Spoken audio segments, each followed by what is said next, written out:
Hey, Richard. Hey, Levi. How you doing? I'm good, thank you. How are you? Good, good. Thank God. Doing well. Doing well. Thanks for coming on. Appreciate you. Appreciate taking out of your time. My Um, pleasure. so this is Richard Jenkins, everyone. That's Rich for short, right? To my friends. Can I call you Rich? Yeah. You're live. And This is live. yeah, so can everyone listening. Okay, cool. So Rich is now living in Israel, in Tel Aviv, right? Yeah. Cool. And originally from England, though. Yeah, born and raised in London Cool. until 6.5 years ago. Nice. Can you tell us a bit about like your kind of your growing up and your background? Uh, you know, kind of where you were born a bit, your life a bit in the beginning. Sure, absolutely. So as I said, yeah, born and raised in London, in North London, in Highgate to be specific. We lived in a few different areas, but most of the time was in Highgate. To a secular traditional Jewish family. Many people that I knew growing up lived a similar kind of life Jewishly, in that Friday night was a really important part of our family. There was always kiddush, there was always candles, and always challah. And going out at any point on Friday night was always a big problem. That was never ever allowed. And we went to shul on Rosh Hashanah and Yom Kippur, and we were always connected to the Jewish community and our own particular synagogue. But I wouldn't have called us religious in any way, shape, or form. I went to a non-Jewish school, Church of England. In fact, my primary school was Catholic. I used to go to mass every Sunday. I didn't Oh, know what really? it was. How They was took that? us along. Pretty boring, Oh, yeah. except until it got to the part of communion. And I don't know if you know, communion is when you go to the front and you're given a wafer and some, I think it was grape juice at the time. It's kind of like their version of kiddush, but without Right. the fish balls. And I don't know, everyone started queuing up, and I was like, what is this? And the boys were like, you get like a free wafer and some juice. I'm like, great. It's like I'll have snack it. time. It's Yeah, like snack time. exactly. Yeah. Snack time. So I used to go that like every month, and I don't think my parents knew that that was going on. And one year, that in Catholicism, at the beginning of Lent, there's something called Ash Wednesday. Yeah. And I don't remember actually the theology behind it, but I do know that we went to church, and the priest put a cross on my forehead, on all of our foreheads, Oh gosh. with some ash. And I kept it on until I came home. And my mom was like stared at me. She's like, what is that on your head? I'm like, oh, they gave it to us at school. And then she realized that they'd been like schlepping us off to church every so often. And within a year, I was taken out and sent to a different school. She didn't realize that they were taking you to church when they sent you to Christian school. No, because, you know, my parents had also gone to non-Jewish schools. And I don't think that there's always a part, of hymn singing. It's kind of almost hymn singing and Christian traditions, if you're a secular family, kind of come hand in hand with being British in a way. Right. And I think that they didn't think twice about it. Maybe they did know. I don't think they did. In fact, the fact that they were so kind of shocked by me coming home with a cross on my forehead probably indicated something about them not knowing. So yeah, they whipped me out of there, and they sent me to another school, which was also Church of England. And truth is that even at that young age, we would have assembly once a week, and in assembly we would sing hymns. And I still know many of them off by heart. In fact, I knew the Lord's Prayer off by heart way before I knew the Shema. Oh wow. In Really? fact, to this day, I can still recite it off by heart. It's like a really crappy party trick. I'm tempted to ask you to say it, but I think we'll hold off. With pleasure. I'm happy to do it at any point. It rolls off the tongue. So yeah, I went to non-Jewish schools my entire life. My social circle was incredibly diverse. When we went to synagogue, which increasingly during my teenage years was a lot, my parents became more involved. We really grew up with a strong sense of Jewish identity. Our parents always made it clear, my sisters and I, that we needed to marry Jewish people. We didn't really keep kosher. Sometimes things kind of came in and out. It was usually connected to my dad's business. successes, the more successful he was, the less we paid attention to kashrut. And then sometimes when times were a bit tough, suddenly pork wasn't allowed in the house. It was a kind of like more superstition than anything else. But definitely always grew up with a really strong Jewish identity. And my best friends, certainly outside of school, were all Jewish, and we came to Israel every single year. In fact, I think when I was younger, I contemplated the question, or at some point during my adolescence, am I British Jewish or Jewish British? Okay. And I think I came to the conclusion that my Judaism was my primary identity. Cool. What made you come to that? What made you come to that conclusion? It's hard to say. I think it's something about the fabric of my identity, the way I felt as a person, the way I thought, the history that excited me, the culture which I turned to, the prayers that I would utter if ever I did utter a prayer. It was definitely towards, a Jewish God, Judaism. That was the channel through which I expressed my spirituality. And I think that, especially as I entered into some point, I think, I left high school in 2004. So the second intifada happened in 2001, when I was kind of entering into that age that I think every teenager enters into, where we become incredibly self-righteous and we start to become like politically aware.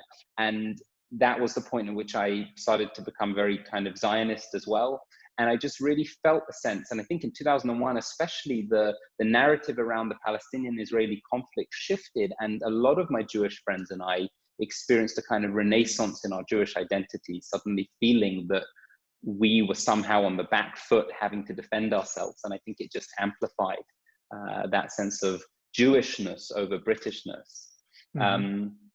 And latterly, when I started doing I spent a good few months researching on Ancestry.com, one of these,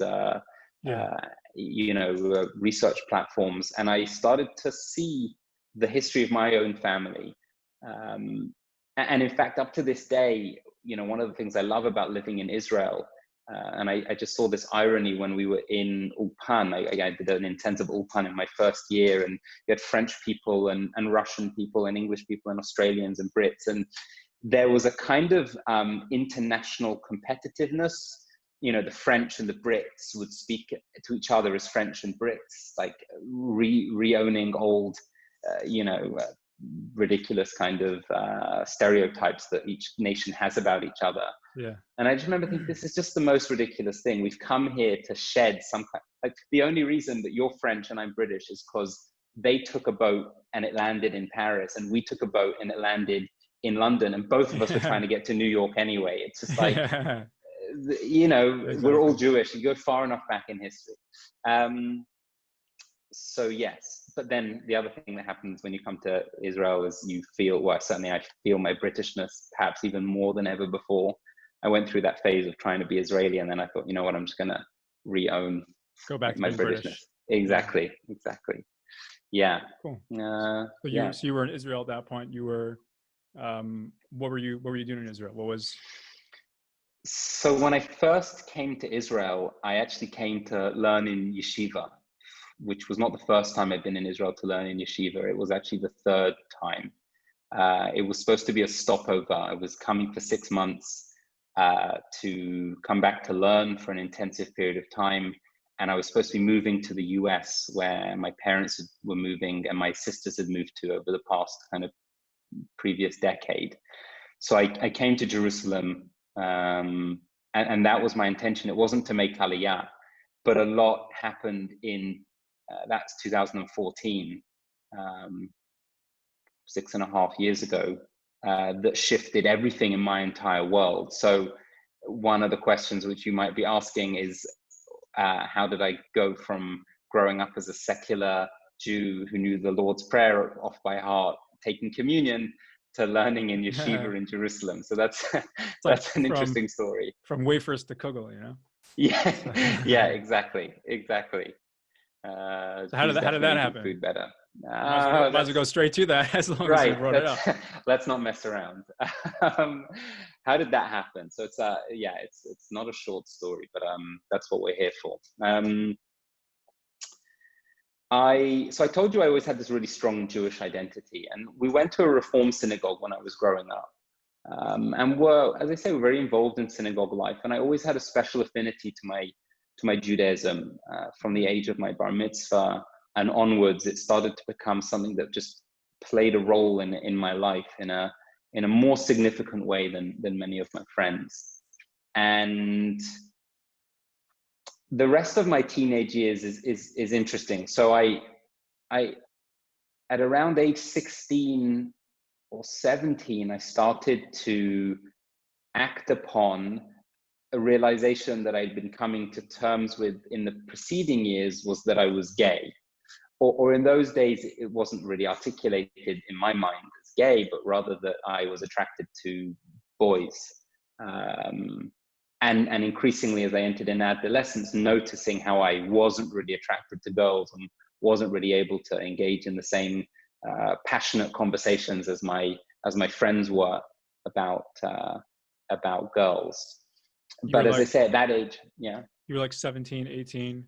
Well, yeah, it's somewhere between ages 13 to 16. And I think that kind of tracks the normal process of, puberty and adolescence, as our senses and sensations meet with our thoughts around identity. So it's really hard to say. And I think, people ask that question to a lot of, gay or queer people, when did you know?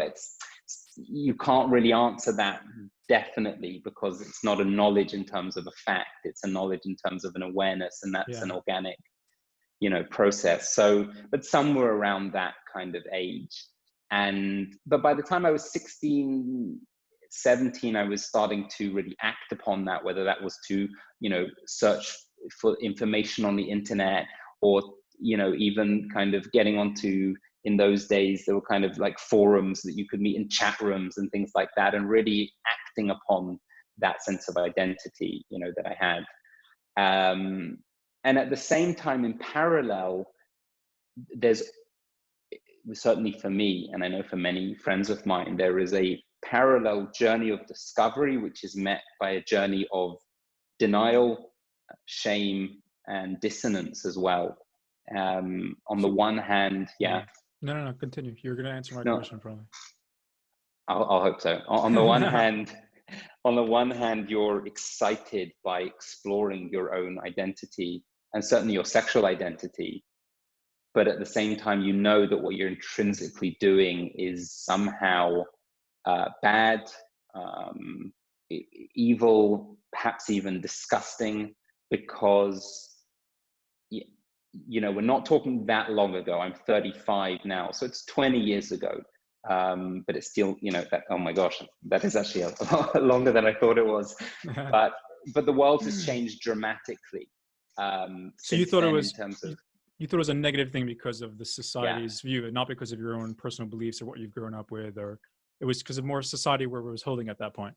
Yeah, I think society in a macro level, but on a micro level as well, in terms of both my immediate social circle, the school environment, and even certain messages, whether said in jest or not, came through to me.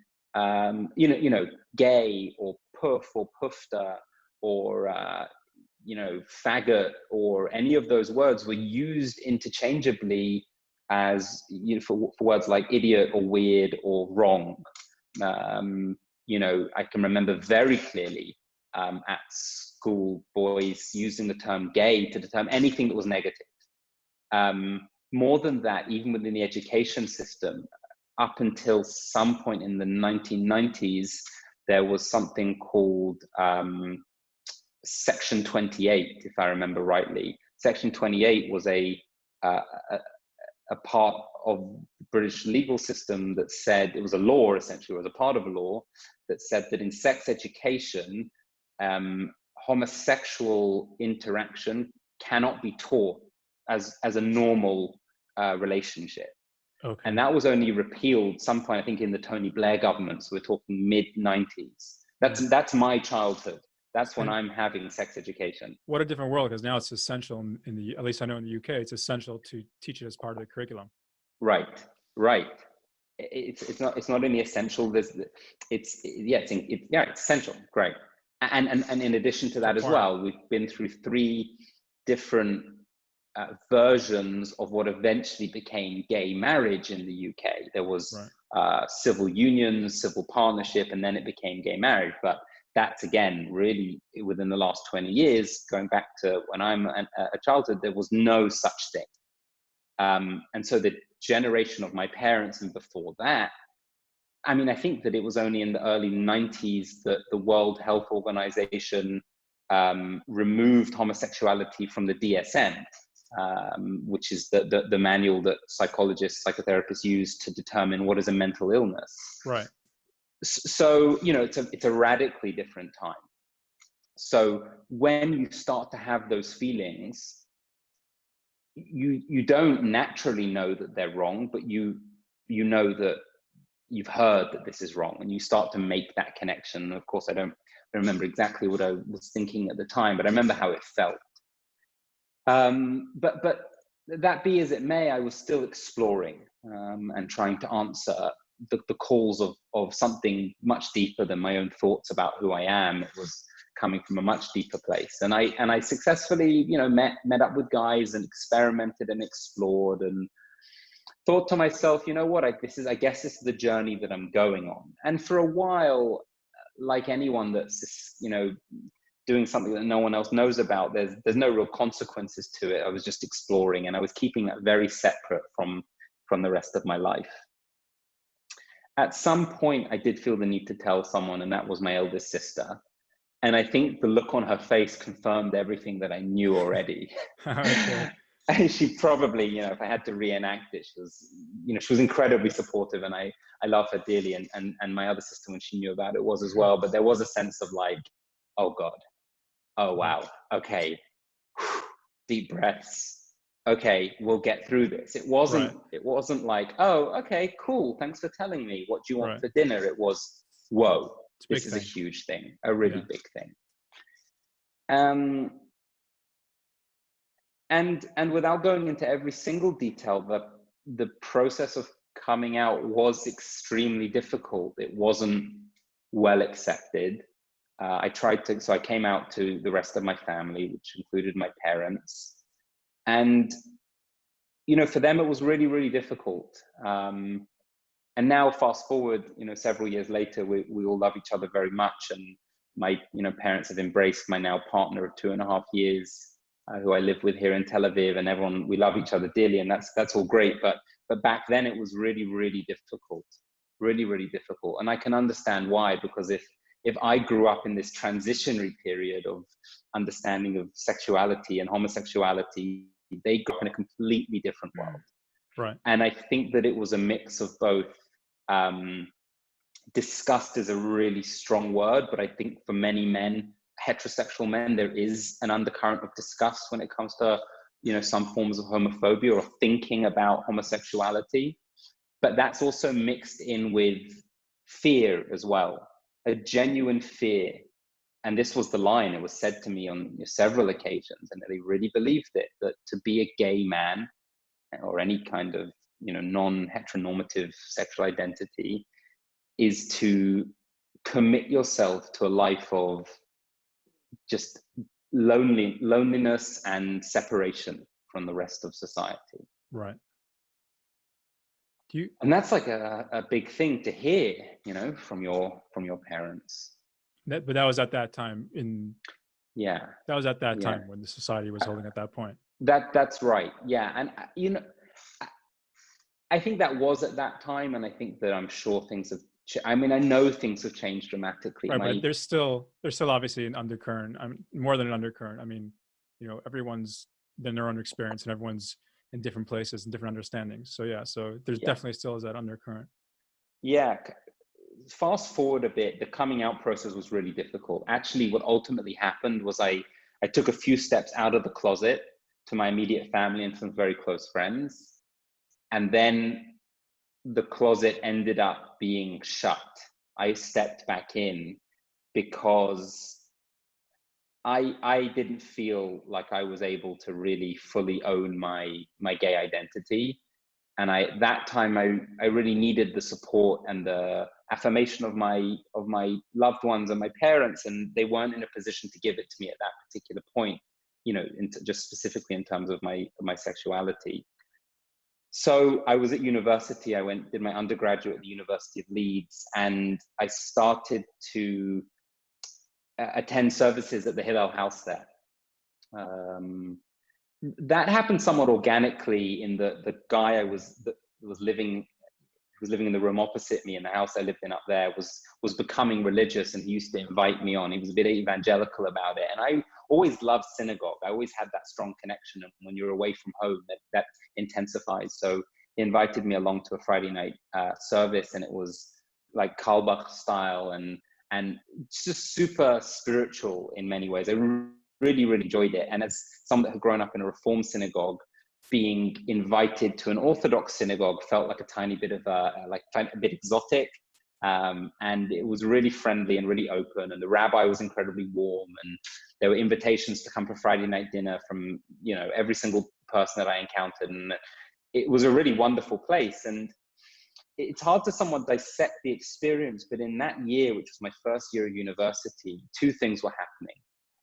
One, I was exploring myself just as a person in their first year of university. Included in that was my Jewish identity. But two, I was grappling with the realization that at the time I felt that I was never ever going to be able to come out. And I was trying. Was that painful for you? The realization that at the moment, that at that time, that you weren't, that you thought you'd have to keep it inside of you for the rest of your life and just not. At the time, I don't think I analyzed it. Later, many years later, I understood the ramifications of that and the pain that it caused. But at the time, I wasn't really analyzing it. It was a sense of, this is just how it has to be. It's almost like I was on a mission to live a life that I needed to live.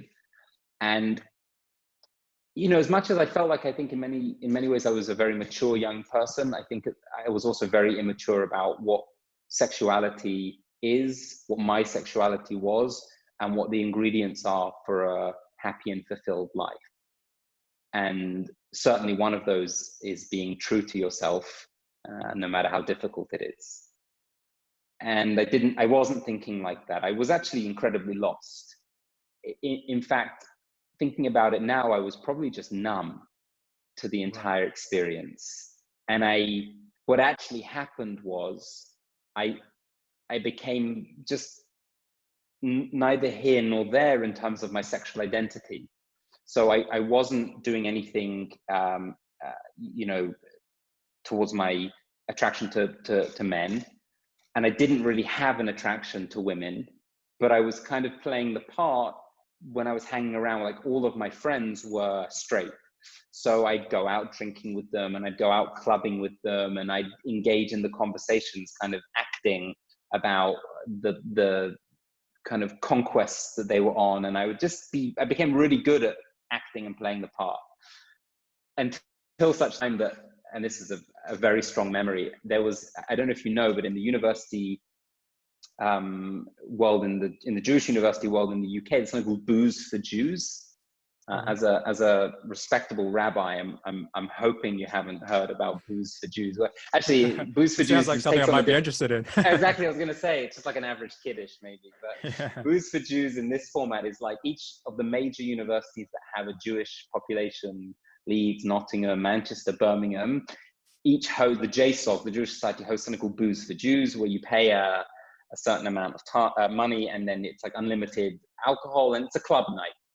Okay. And and just all the Jews from all the universities all descend on each of those parties. And you've got to be there, and it's the place to go. So on Booze for Jews in Leeds, I was hoping that I was going to get away with just kind of playing the part, dancing with some friends. Everyone would get really drunk, and then we'd just catch up the next day about our stories and conquests, and I could kind of like make something up, and I'd be okay, and I'd get away with it. At the pre-drinks, I was targeted by a very beautiful young woman who she like made a huge beeline for me. And she was really brave and forthright and outspoken, and she just said really clearly, she said, I really like you. You're going to be mine tonight. And I was incredibly intimidated, and I tried to get away from her for the entire night. I literally tried to avoid her, but she wouldn't have anything of it, and she hounded me, and one thing led to another, and she wanted to go home with me, and I was just desperately scared of the whole situation. There wasn't a fiber in my body that wanted to really do anything with her. So I relied upon like the classic trick. I faked falling asleep. And in fact, I laid fully clothed in my bed. We go back to my bedroom.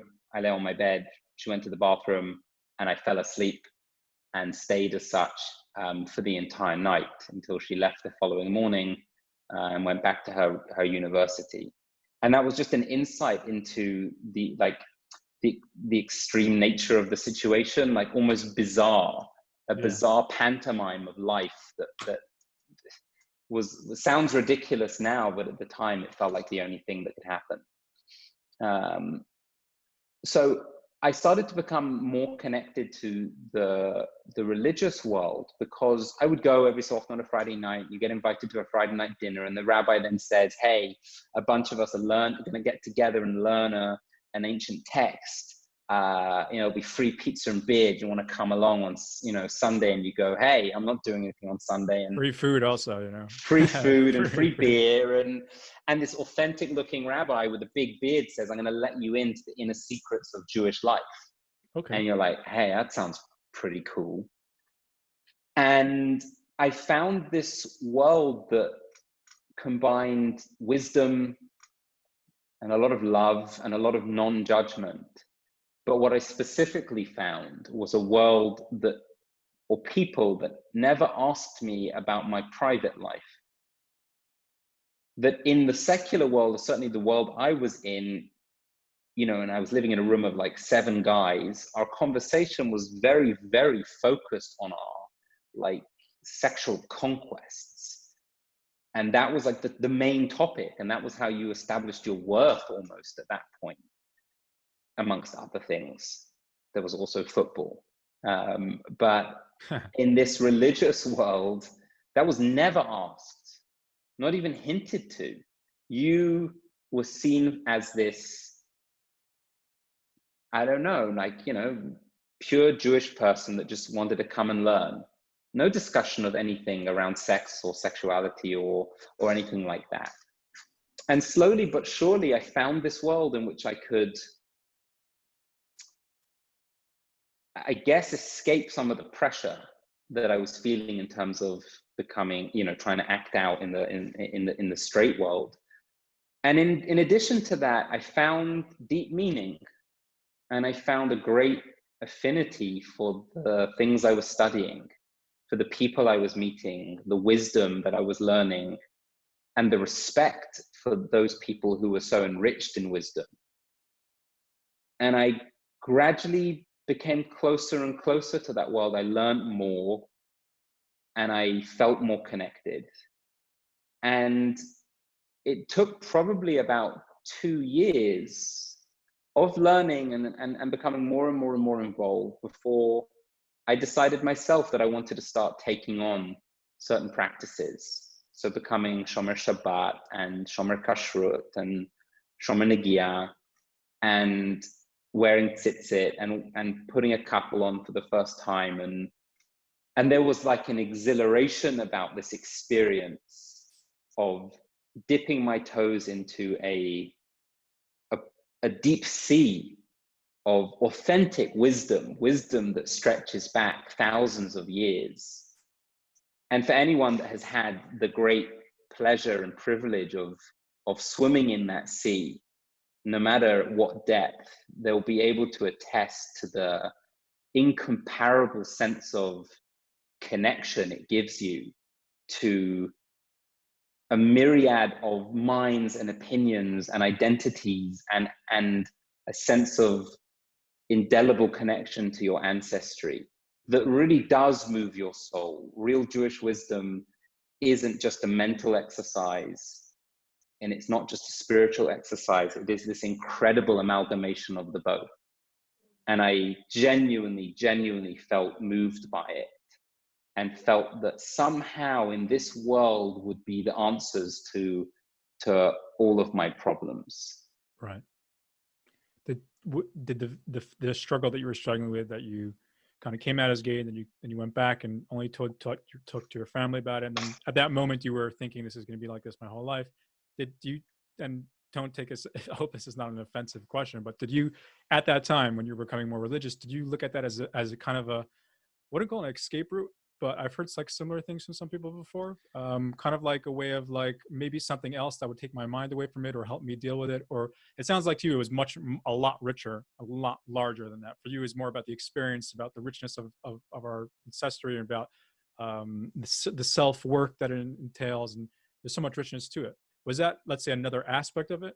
Did that play a part? You know, I think I find it hard to answer that question, and I've been asked it before. The answer has to be yes. It was definitely a form of escapism. Escapism, however, is usually not entirely conscious. You know, like escapism of this level, when you are actually grappling with it, you know, the depths of your identity at the time, is usually not 100% conscious. And people that have experienced deep traumas and you know, psychological experiences that are similar, it wasn't like I knew that I was directly escaping, but in retrospect and in hindsight, yeah, I was definitely escaping. Right. And I was escaping to a world that was somewhere in between reality and fantasy. It allowed me to step away from the pressures that I was experiencing, but I didn't have a game plan with it. It's not like at that particular point. I mean, eventually there did become a game plan, and we can come on to that, but it's not like I was like, right, I need to get out of situation X, and if I become religious, then this will happen, and it will follow along a path, and I will become this thing that I need to be, or get to this place. It was a So new it wasn't space. escapism like that. It was like a new space for you, like a different space. This not the space. Yeah, a different space. Yeah. Yeah. I kind of fell into it, and at some point was like, wow, this is pretty comfortable and enjoyable, actually. Yeah, so I definitely was escaping. I definitely was. Okay, cool. So then you said you were going to the hills. You were learning. You started attending the classes. You were learning a lot more about. Yeah, I became more and more religious, and became more and more involved in my entire social life shifted. By the time I left university, the vast majority of my social life was now like religious people who are Shomer Shabbat. And I was planning to go out to learn in yeshiva. And that was going to be my path at that particular point. Cut a long story short, as short as I can, the next chapter is a point when I have a conversation with one of my rabbis at the time, who decides to bring up to me the fact that he felt like something was, I don't remember the words he used, but he felt like I was struggling with something, and that he couldn't quite put his finger on it. He said that, you know, just something is holding you back. And I think he meant holding me back from my full religious experience. I don't really know what he meant, because it eventually did transpire that we both knew what he was talking about. And he just said, look, there's just something that's holding you back, something that's holding you back. I'm not sure if you know what I'm talking about, but so we were sat in his car, and he was just saying something, you're struggling with something, and I think I know what it is, but I, you know, I'm afraid to say it to you because I think you might judge me. And I was aware at that point that I was really struggling with this part of my identity. It had been a few years by that point of being religious, and my sexual identity hadn't disappeared. I was still essentially a gay man, just trying to not to be. And as much as the mind can play tricks on us, and we can train our mind to play tricks and believe all kinds of stories, the body never lies. Right. And that was still very much there. And so as he was speaking, I was wondering in my head, God, does he know? Does he know that I'm gay? Has someone told him?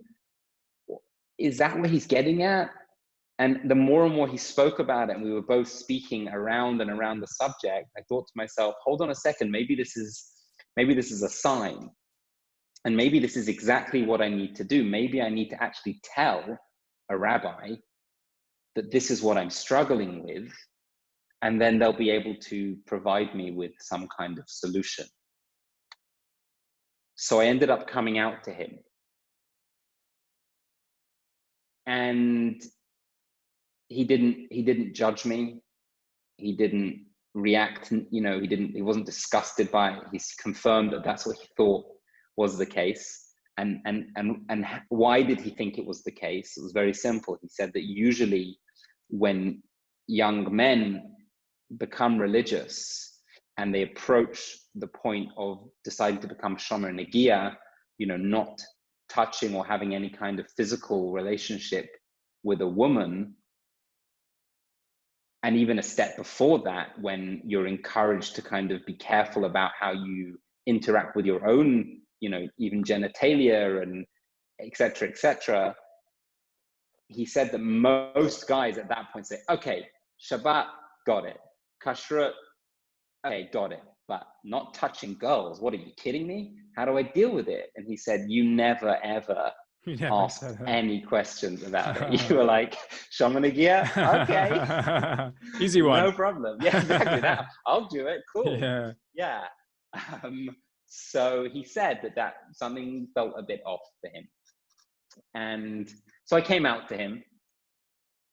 And in that conversation, in addition to thanking me for confiding in him, he said, I want you to know that there's a way out of this, that I know a few guys that have been in the same situation as you and are now happily married with kids. And it was like the heavens had opened and a light had shone down, and someone had finally said, I'm here to save you. There is repentance. There is a different life, and I'll help you with it. And that rabbi ended up introducing me to a contact of his who was an Orthodox psychotherapist, who, amongst being, let's say, a regular psychotherapist, also practiced what is known as conversion therapy or reparative therapy. Yeah. Which, for those people that don't know what it is, that is now in many places illegal, certainly in the UK and the US. Unfortunately, not yet in Israel. Although I think they did just pass a bill, I thought recently making it illegal. Not by a landslide majority, unfortunately, but still they did pass a bill.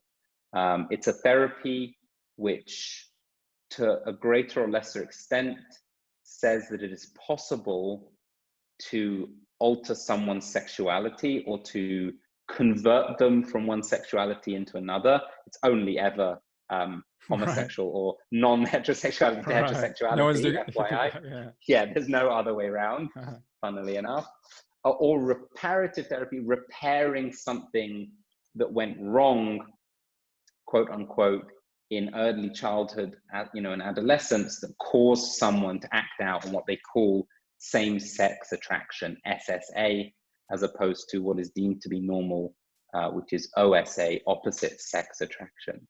So can we pause there just for a second in this kind of the timeline? Sure. on this topic. So I know conversion therapy is something that used to be more accepted. Now it's definitely not accepted in the wider society. Some of the people that listen to this are from the kind of A lot of them are from the firmer, like from Orthodox community over there. Sure. I think it's still like it's still kind of suggested as something over there. I don't think it's been ostracized. I think it's still like a method. I don't know exactly. And I do, and yeah, and from what I don't know much about it, but from what I've heard, I don't know. I don't remember if I've actually spoken to someone who's tried it. Actually, yeah, there's one guy, a friend of mine from yeshiva. So it has, from what I've heard, like really, really bad. It can mess a person up like really bad, because it messes with your mind and kind of some strange stuff that's done, and it messes with a person's just a lot of things. Yeah. Not talking about that specific, let's say, not talking about conversion therapy, but let's say thinking about sexual attraction or sexual identity on a kind of like a spectrum, I guess you'd call it, right? So not defining something as, okay, you have someone who's gay, someone who's straight, someone who's heterosexual, someone who's homosexual, or someone who's queer, or whatever it is. Kind of looking at it as on a spectrum, which I assume it is, right? Everyone's kind of, with everything, with any experience anyone has, there's always a spectrum, right? And someone who would find themselves on one point in the spectrum, right? And you could have even guys who, and we'll probably get to this along the way, but guys who are, you have a guy who's in yeshiva or a guy who's in school or whatever it is, and they're struggling with, they kind of finding themselves, their identity and their attractions, and they're, going through puberty, or they're young adult, teenager. And it would be very easy to say either way, either to say, conversion therapy, turn it around, it's just a fluke and you could be fixed, so to speak, right? On the other hand, the other side of the coin, you can also say, oh, you have same-sex attraction, boom, well, we know now that you're gay, you're homosexual, right? And that's kind of the life path that now you're headed towards. That's the direction, that's who you are, that's your identity. Is there any room, because it's on a spectrum, where someone could look at it and relook at it and say, well, I'm confused about my attraction, to men, to women, general, about, we're talking about kids, we're talking about, teenagers. This is the first time they're even interacting with this part of the more intimate part of their life. So they have no clue what's going on, right? They're like just learning these things. This is new to them. They're not, 30, 35, 40-year-old people who this just happens and they're like, oh, they know about sexual attraction and all that stuff. And now they have to kind of figure this out. They're like, this whole parsha, as we say, this whole subject is like a new thing for them. And they're confused. And some people say, like, in 2020, it's very easy, society was this direction of society would be like, boom, okay, you're gay and that's it, and be proud of it. And then, and that's who you are, and that's your identity. But there's also like gray area, like you say, on the spectrum, and someone who's confused, what options do they have to kind of figure that out? And again, without the extremes of either conversion therapy or, I know this is who I am, and I'm sure, Yeah. How does that look to a person? So I think, you're 100% right that human sexuality is way broader than, most people speak about. It's definitely a spectrum. And anyone that, I question anyone that doesn't see that, and it doesn't look inside of themselves and doesn't understand the dynamics of their own sexual identity. But I think that this is part of the problem, that I don't hear voices, certainly from, and it's really hard to speak about communities and worlds as if they are, homogenous. There isn't a gay world and there isn't a straight world. There are loud voices, and we like to pretend that there are these kind of, homogenous identities. But invariably, the answer is, let people explore and be whatever there is they're going to be without putting a label on it. There is no need, and this is stepping outside of any kind of, I don't think I'm speaking right now to your religious, audience when I'm saying that. I'm speaking about it from myself. Like, there's no need for anyone to be anything.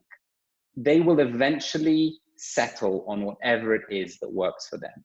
And I truly believe that if we could somehow reset society, and that it was fully ingrained that from the youngest age, you are allowed to engage with your own feelings about your own sexual identity and explore them according to some very simple rules, that you don't hurt or harm anyone, and that everything you do is consensual. You go off and do whatever it is that works for you and find your sexual expression. I think that we would find a lot of people who currently identify as 100% straight, and a lot of people that identify, let's say, as 100% gay, might find that they're not actually 100%, that they would be somewhere on the spectrum, and it might come in waves.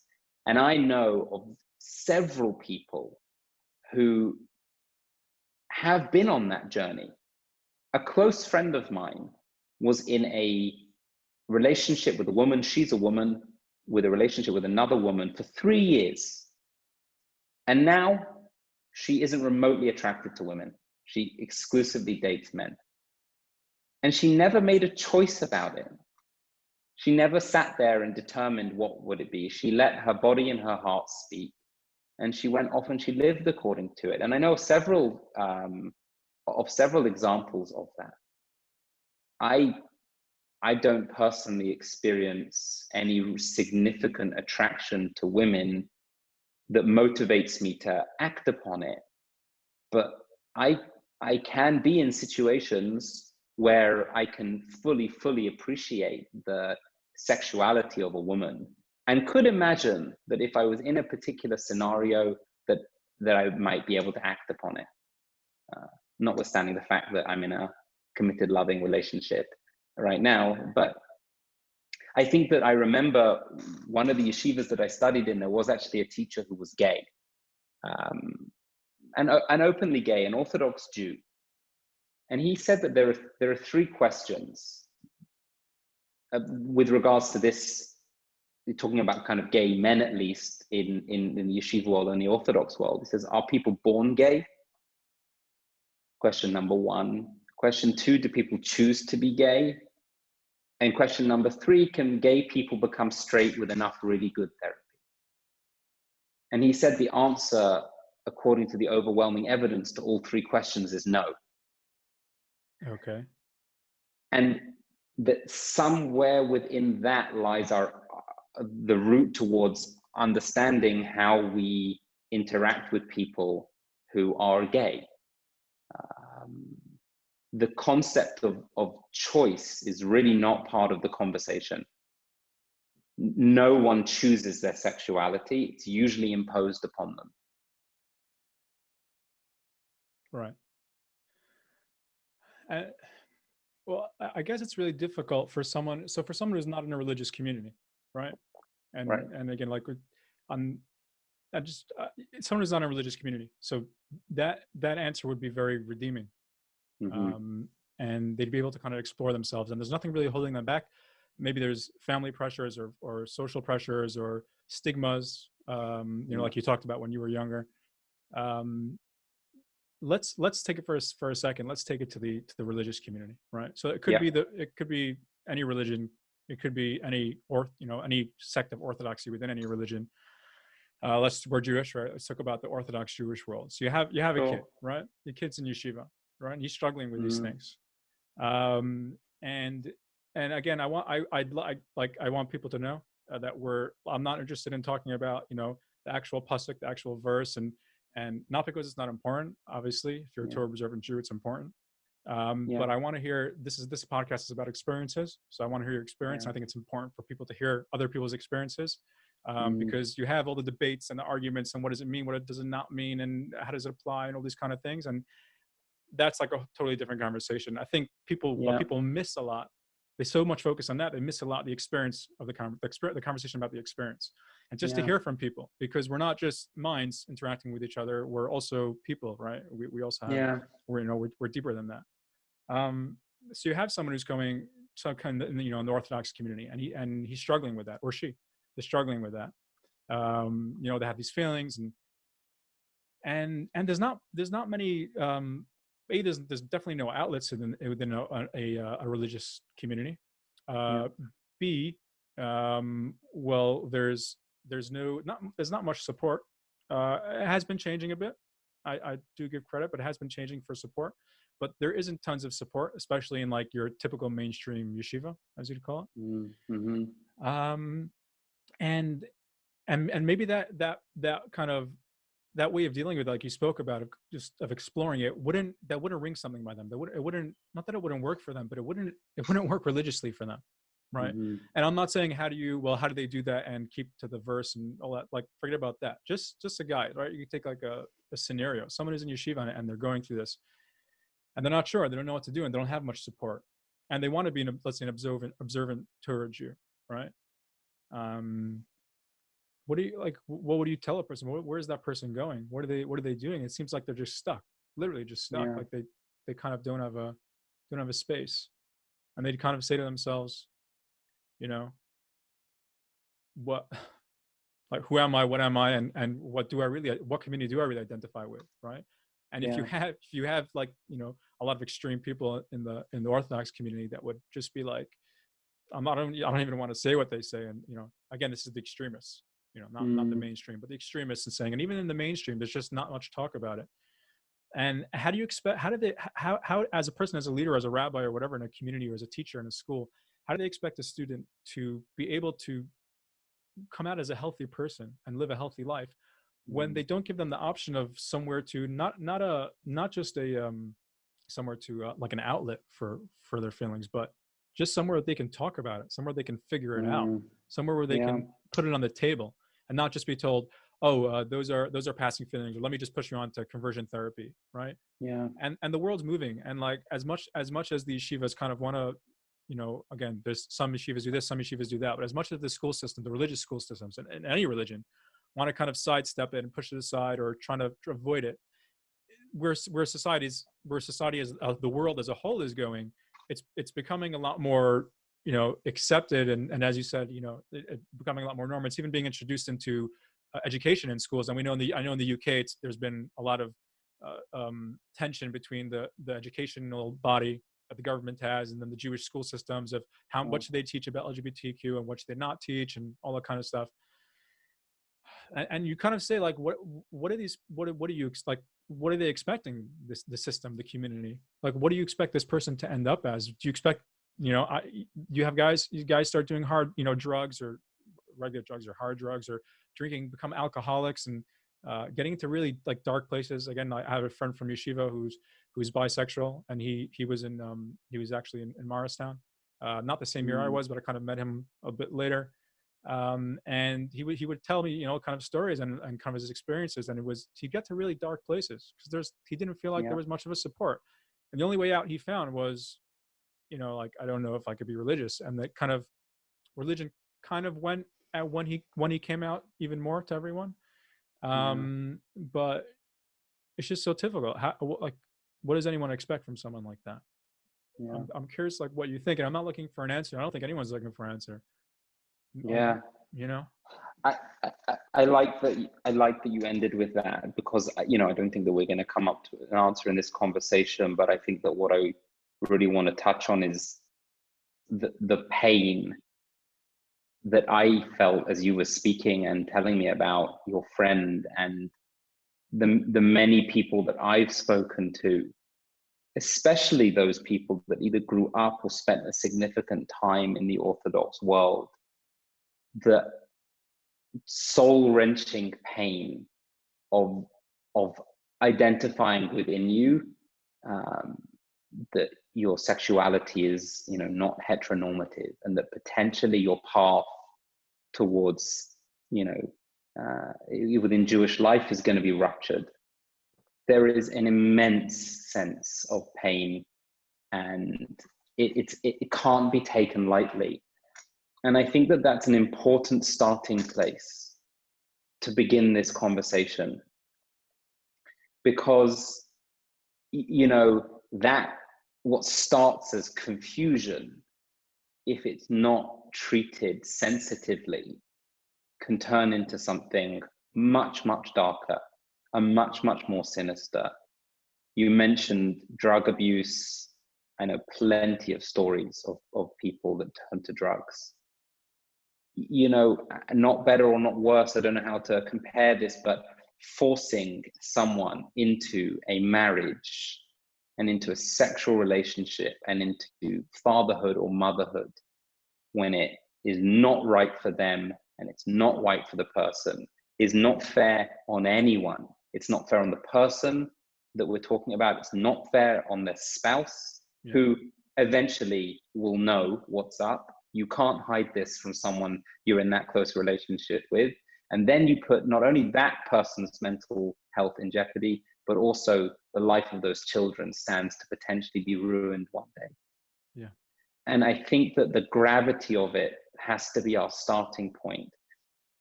And again, agreeing with you about stepping away from the pasuk and stepping away from the cold language of halacha, which, by the way, doesn't always have to be cold. There is a lot of room for warmth, and there is a lot of room for love. And there are greater people than I who have really delved into this subject.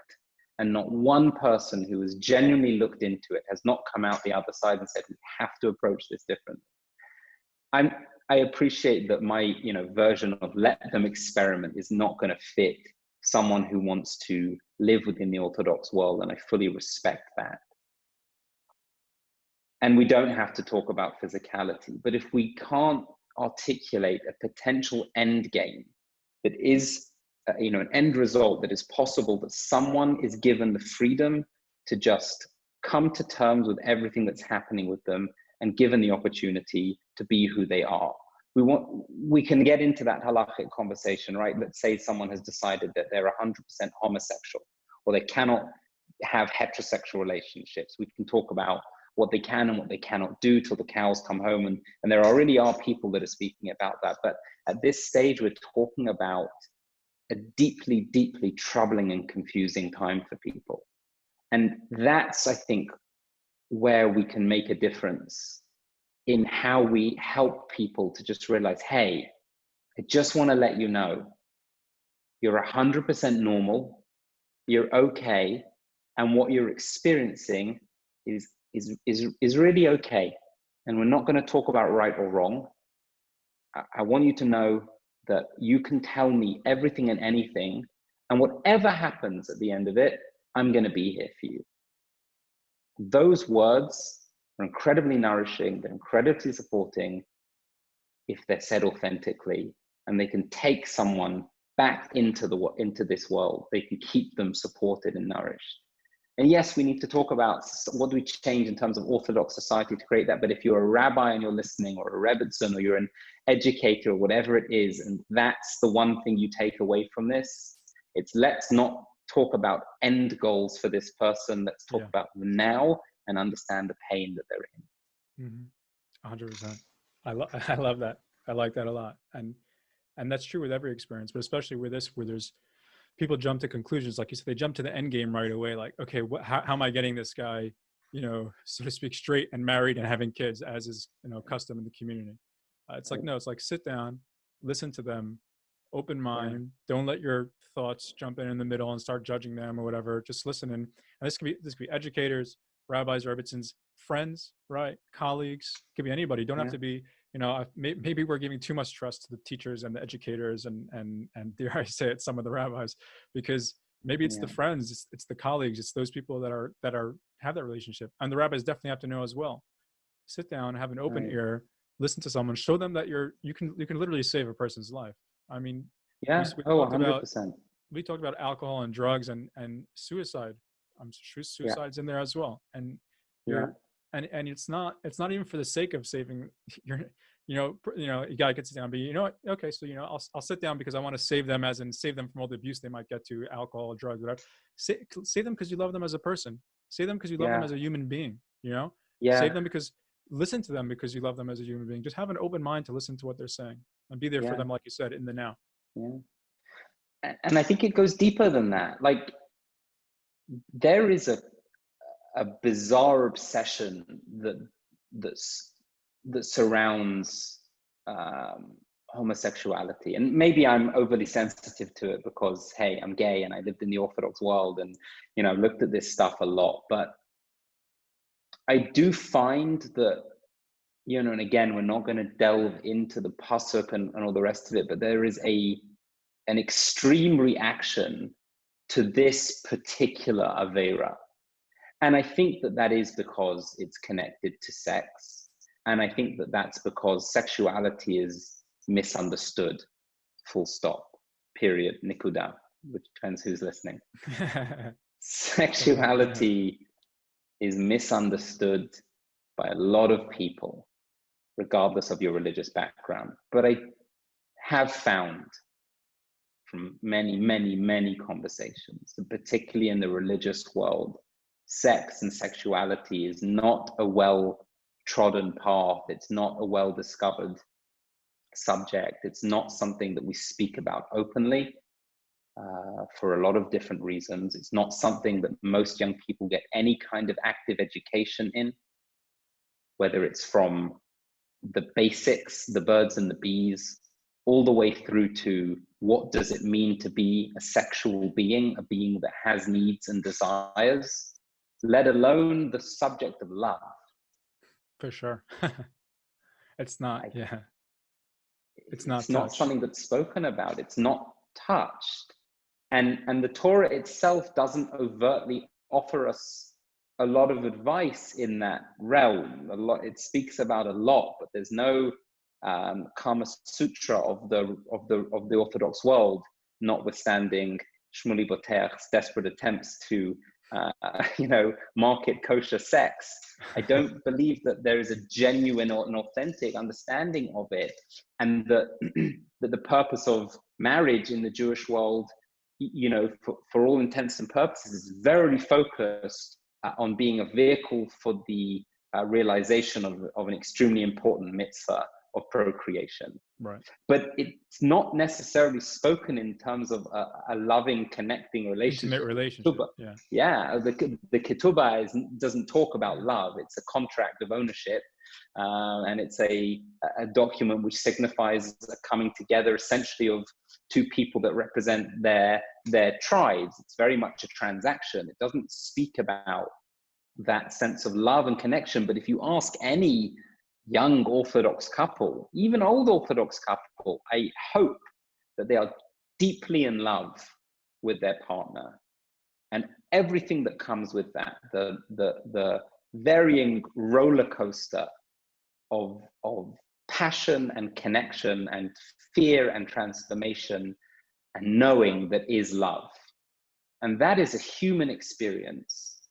And I mention that because I think we become obsessed with sexual element of someone who is struggling with their sexuality because it's based on a pasuk and we come down to halacha. But this is a living, breathing human that is filled with love and deserving of love and born to love and be loved and built for connection. And yes, the concept of a relationship has changed dramatically, not least in the last 100 years, but this young person that is starting to become aware of their sexuality is it's probably not even remotely, especially if they've grown up in the yeshiva world, is probably not remotely thinking about the ramifications or even the sexual part of it. They know that their soul, and I genuinely mean this, and when a young person is coming with this question or these feelings, they're not a sexual deviant in need of repairing. They're not on a particular trajectory. They're a young person who is confused, and they're not making it up, and they're not trying to attention seek. And I think that the problem is that we rush, and this is a general rule in a lot of kind of situations, whether it's listening to a friend or a loved one, or being a mentor or an educator, or perhaps someone in a therapeutic capacity or a rabbi, we rush to solutions rather than allowing the truth or the full expression of what's being felt at that moment to show itself. And that when a young person is really feeling whatever it is they're feeling, we have to be able to hear open-mindedly that what they're bringing is genuine, absolutely genuine, and that it's soul-wrenching. And what I went on to say was that, and I don't know whether this was picked up in the recording, but we spoke about sex and sexuality, and we spoke about love, but that my identity, is heavily influenced by my sexuality. Now, that might be different for someone that lives in the Orthodox world, but I love my boyfriend. And when I first met him, I didn't love him, and I was attracted to him, but it wasn't just about sexual attraction. That is only one part of a much broader and more complicated story of what it means to be a gay man for me. And I love my boyfriend as a man. Now, again, we don't need to dive into the end of the line here and try to work out, well, that's not compatible with Orthodox Judaism. It's not going to be possible for a man to be in a loving relationship with another man. Actually, to that, I say, I don't know what the answer is. And that's not my place to come up with the answer, not least because I'm not qualified to do so, but I don't live in that community anymore, and I'm not seeking to do it. But I do come across people who are still living in that community and who are struggling with that. And we have to be able to come up with an answer that is other than celibacy or trying to repair them. We have to be able to confront that, because those are not proper solutions. They're not real. And if someone believes that, then there's no conversation to be had. I can't engage in that, because if you think that reparative therapy is still an acceptable way to do things, then we have nothing to discuss. I mean, I say that I'm happy to have that discussion. Anyone wants to be in touch with me. But if we think that sexuality, certainly by late adolescence, can be changed, then that is a fundamental misunderstanding of human sexuality. And I challenge anyone that believes that, if they think that they could come to me for reverse reparative therapy and they think that it could be successful, could I take you as a heterosexual man and make you homosexual? I'm pretty sure the answer would be no. Right. And when we're discussing therapy here, we're not discussing spirituality. This is therapy. Right. Yeah. Yeah. I think it comes back to education in a way. Well, again, that's not the answer, but I think part of this whole equation is education. You mentioned it before. You were saying, before I cut out a bit, you were saying that it's, forget about homosexuality or gender identity or things like that. Just the concept of love and romance and intimate life is not even discussed your entire life. And my wife and I were discussing this kind of like just the topic a few days ago. And what I was saying to her, like, it's interesting. We're like, and it's on the girls' end as well. You kind of like, in the Orthodox community, you grew up your whole life, and we have obviously things in place, Sherman Nagia, and we all men's school or all women's school, right? And throughout your entire life, and you're taught, not to talk with women on, on a more, we call it like frivolous, but like on a more comfortable basis, just more formal you can, more informal you should avoid. And of course, and these things are in place for certain reasons. And again, that's a whole nother topic I don't want to touch now. There's reasons for it and whatever. But when you then all of a sudden you hit the age of 21, 22, right? And they're and then the community is like, boom, go get married. Shidduch, matchmaker, set up with someone you've never met before, date a few times, get married, start a life, start having kids. Don't even think, just keep on going. And it's like, why is no one talking, like our chassan classes, right? And I think this is a joke. I personally think maybe this worked until now, but in 2020, it's not going to work. If a chassan class is literally just going to be teaching the calendar, about what your wife's calendar, and then teaching, teaching about, what the man's obligation is, or that kind of stuff. And there's no aspect of what does love even mean? What does relationship even mean? And yes, you can find, I'll hand it to some people. They've been a lot of, you have this Manas Friedman, you have other rabbis, people have their different picks have come out and they've been talking a lot in the recent years more about, sexuality, about not as much as gender identity, but about love, about romance, about relationships, right, between the person and their spouse. But like even my own chassan teacher, he was saying he himself was a bit more out of the box, so to speak, and he introduced a bit of like psychology to his chassan class, and he a bit on the type romance. Even that was like, it was good, and I give him 100% respect for that. but that was it was a very watered down version of it, and that can be taken to another level. And you think like really like our entire lives we're told to avoid something, and then all of a sudden you hit a certain age and you're like and like suppress it, and all of a sudden you hit a certain age and you're like boom, just jump into it and go and don't even think. And then you have people who have, you know, and even if your marriage is okay, and even if a person's marriage is okay, and you know, whatever, every marriage has its ups and downs, but why shouldn't we be teaching people how to have a much richer and true intimate relationship, right? And relationships then just become, like you said, sexual attraction, right? Relationships just becomes that, and then you have the halacha telling you what you can and can't do about sexual attraction. Again, that's a whole other thing, but what it's bigger than that, and we kind of create this small mind where relationships between a man and a woman just becomes, you know, sexually orientated. And the other aspect of it, which is this great relationship, this like unity, this two independent people but working together and complementing each other, is like totally left out, and you're kind of just have to figure it out yourself. And I've heard people say like, you know, like, oh well, you know, everyone does it and that's been done, you know, whatever. And I don't know the answer to that question, but I could tell you it could get much better, people's relationships, definitely. And B, it's not, we're not living in a shtetl anymore. We're not living in the early days anymore. It's just, and I'm not saying, oh, you know, progressive, let's just move forward, forget about the past. Totally not. I'm saying stay within the framework, but realize where you're holding with people. Let's not ignore the fact that our kids and teenagers and everyone has access to an entire world that, you know, in their palm. And then we make believe like we're like relationships don't exist between people, and this whole idea of intimate relationships we kind of push aside and you'll figure it out type of thing. It's like, Totally. why, you know, what education is that? And that's why I like when you mentioned education. Totally. And you know, when you said there, like when you talk to people about it and they said, well, you know, that's just what's done, or that's what, you know, everyone does it, or you know, it's kind of like, you know, that's how we've done it forever, and you'll be okay too, you know. I see that as survival talk. What I mean by that is that, you know, the Jewish people are phenomenally good at survival. It's our number one skill, thank God, right? Yeah, it's like that. Wasn't there a show like a Survivor or something? Would it be like the Jewish people would like winning? Yeah, 100%. Like you don't want to come up against a Jew in terms of survival. We're really good at it.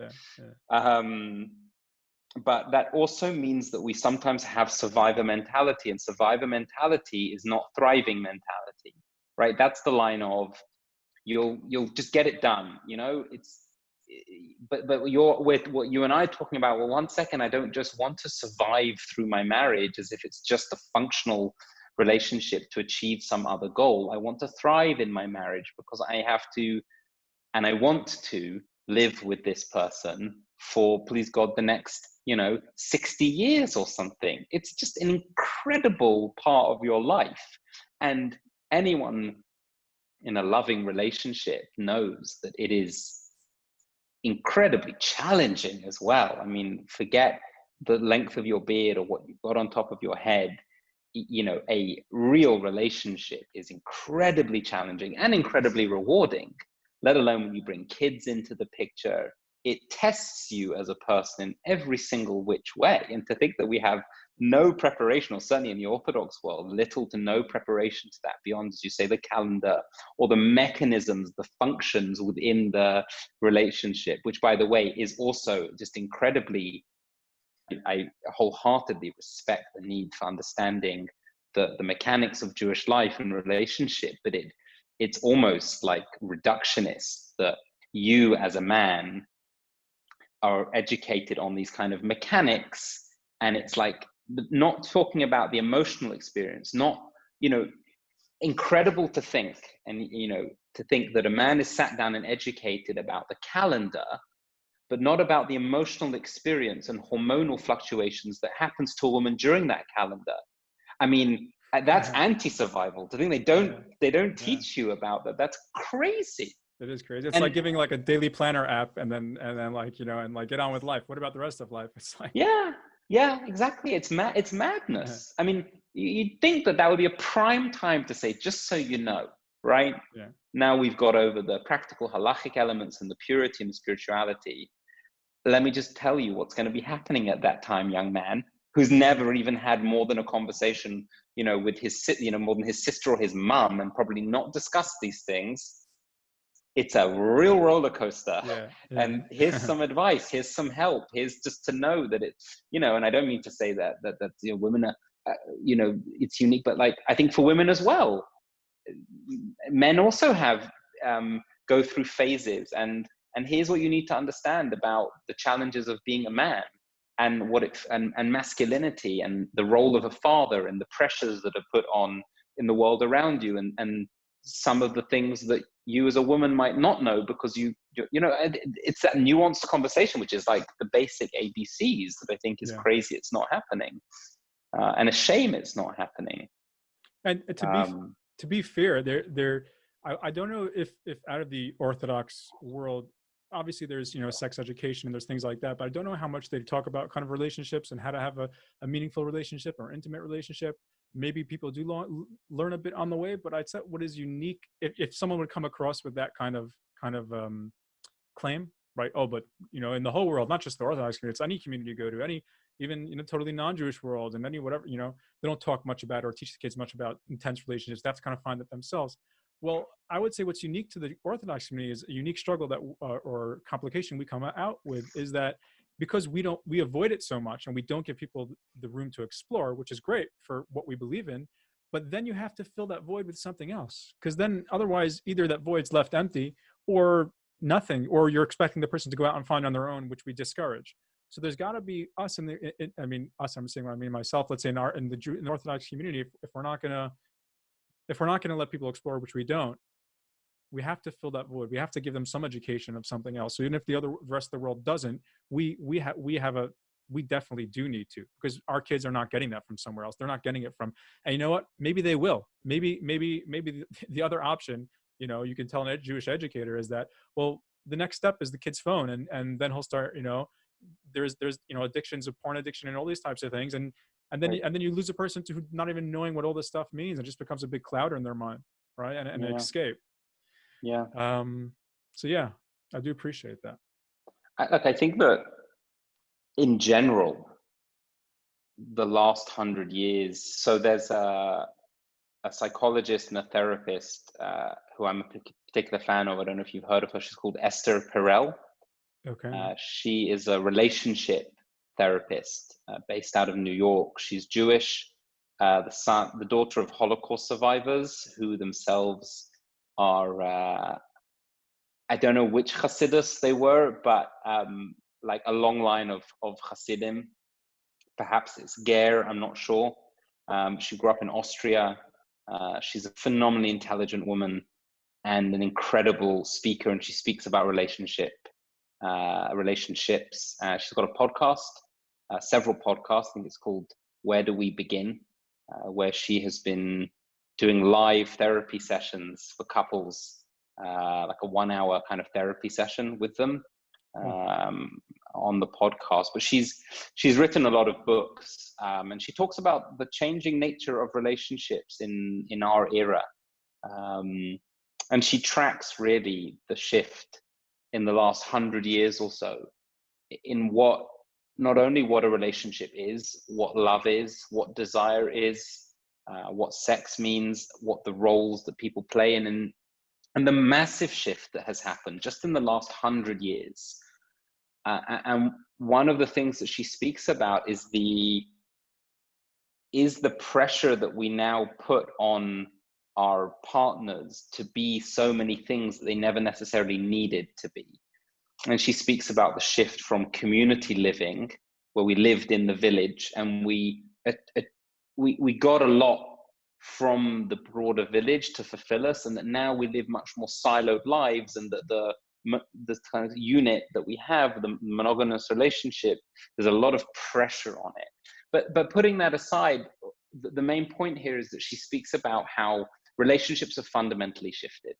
Our identity has fundamentally shifted, and the way in which we not only see ourselves but see our partners has also fundamentally shifted. And 100 years is not an insignificant amount of time, but it's it's not a long time either. And a lot has shifted even more rapidly in the last few decades. I think the way in which our parents' generation saw their relationships versus how we see them is really different. And I think that's true within the Orthodox world as well, for young Orthodox people who have one foot or even just a toe in, let's say, the modern world, but are still very heavily rooted in their traditional Orthodox world. They also have shifted dramatically. And I think that one of the reasons why Judaism and Orthodoxy in particular is so good at surviving is that it is relatively resistant to change in a good way. It doesn't jump on the bandwagon. It's not driven by fashion. It takes a much slower response to the world. It doesn't react, it responds. And we see that really in anyone who's that's the nature of a Talmid Chacham, that they think before they speak. They think before they do, and I think that's the reflection of Judaism. The point that I'm getting to here is that the changes that we have seen in the, let's say, the outside world or the secular world are filtering their way through into the Orthodox world. It's just going to take a lot more time. And I think that it requires people like yourself who are curious enough to ask these questions, and for us, people like me and you and other people, to just be a bit open about this and just say, hey, something's not working, something's not great.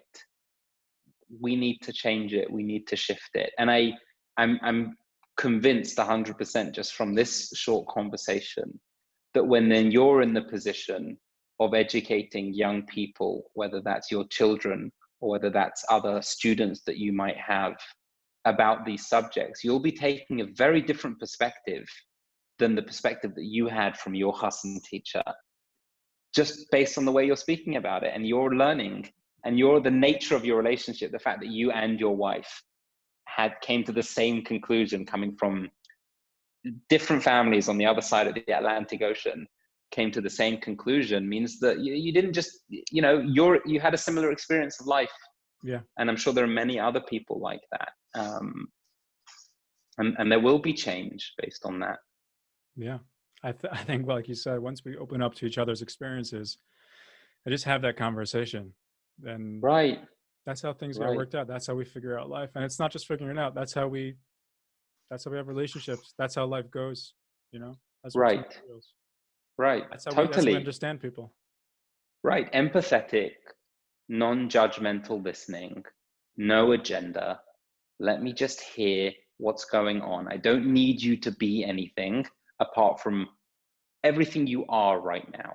Right. Not only is that incredibly healing for another person to hark back to what we spoke about before in terms of a young person struggling with their sexuality, but in terms of anything, it's the fundamental of any real nurturing relationship. Learn how to listen without agenda and just hear. Don't jump to conclusions. Don't jump to consult the reference books to understand. Hear the person fully, and you'll be amazed at what you see. And I think that that's something that has become crystallized for me in this conversation, if it wasn't already before, is that sometimes there's a kind of textbook approach to Jewish life. There's the Kitzur Shulchan Aruch, or the Kitzur, that we have this approach to a little manual. Can I just flick through the pages and find the answer? What does it say? Yeah, what are you struggling with? Hold on a second. I think I saw that. Oh, okay. Got it. That means you're a this. Right.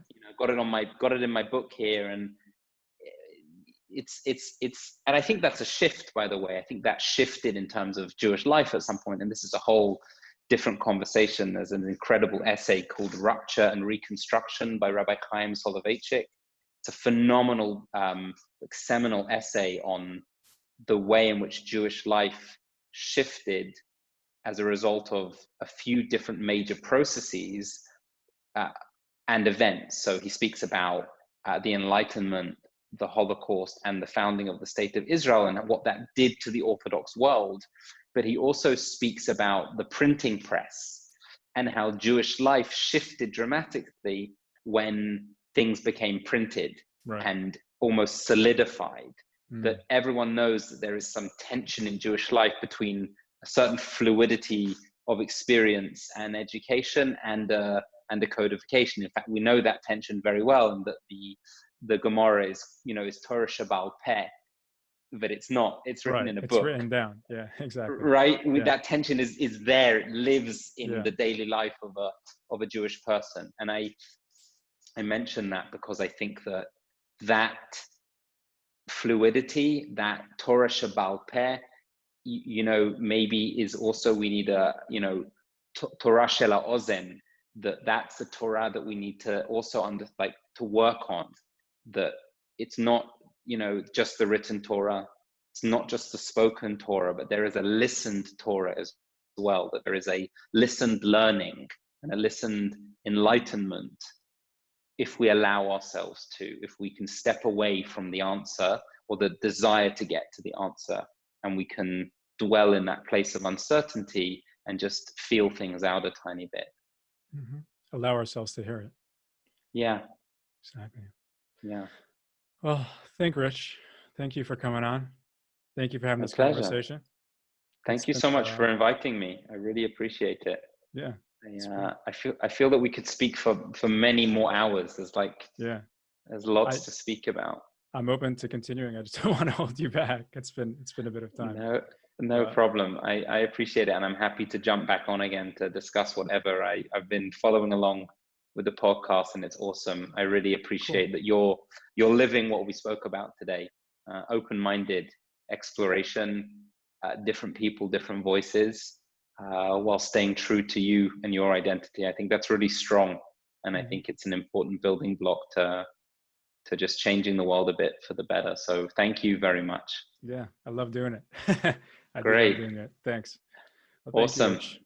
No problem. We'll be in touch. Yeah. When we can fly. Yeah, I'll come and say hi. We can have a beer together. Yeah, my first step I think is America, to visit family. I haven't seen them forever. Then I'll make my way to the Holy Land.